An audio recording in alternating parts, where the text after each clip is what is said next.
පලාස ජාතක කතාව. අප මහා බෝසතාණන් වහන්සේ පෙර එක් භවයක වනාන්තරයක පිහිටි පලාස ගසකට අධිග්‍රෝහිතව වෘක්ෂ දේවතාවකුව ඉපිද සිටියා. එම වනාන්තරය අසල ගමක ඉතා දිලිඳු බමුණෙක් වාසය කළා.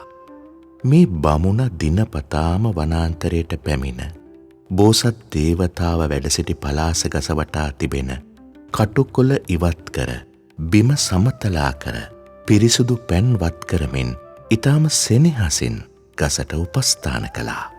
ඔහු කිසිදු ලාභ ප්‍රයෝජනයක් බලාපොරොත්තුවෙන් නොව ගහකොළ කෙරෙහි ඇති අසීමිත භක්තිය නිසාම මෙය සිදු කළා.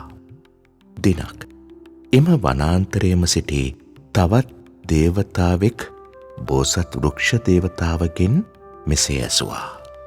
පින්වත් දේවතාවුනි, මේ බමුණා කිසිම ඵලයක් නැති මේ පලාස ගසට මෙතරම් උපස්ථාන කරන්නේයි ඔබගෙන් යම්කිසි ලාභ ප්‍රයෝජනයක් බලාගෙනද?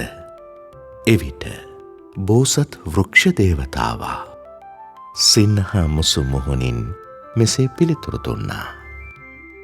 යමෙක් තමන්ට සෙවන දෙන, රැකවරණය දෙන ගහ කොළවලට උපකාර කරනවා නම් එය සත්පුරුෂ ගුණයක්.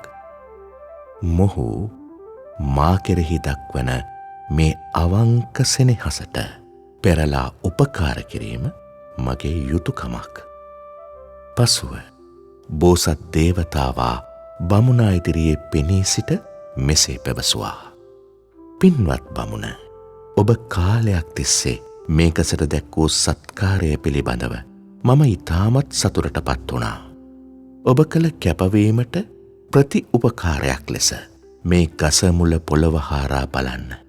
එහි සැඟවී ඇති රන් නිධානයගෙන ඔබේ දිලිඳුකම මකාගෙන සැපවත් ජීවිතයක් ගත කරන්න.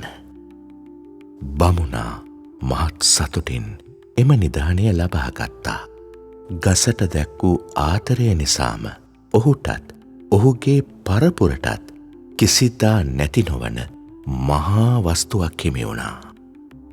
තමන්ට උපකාර කරන සොබාදහමට පවා කෘතවේදී වීම මෙන්ම අවංක කැපවීමෙන් සිදු කරන ඕනෑම ක්‍රියාවක ප්‍රතිඵලය කවදා හෝ රන් නිධානයක් මෙන් තමන් කරා පැමිණෙන බව මෙම කතාව තුළින් අප වෙත දෙන පණිවුඩයයි.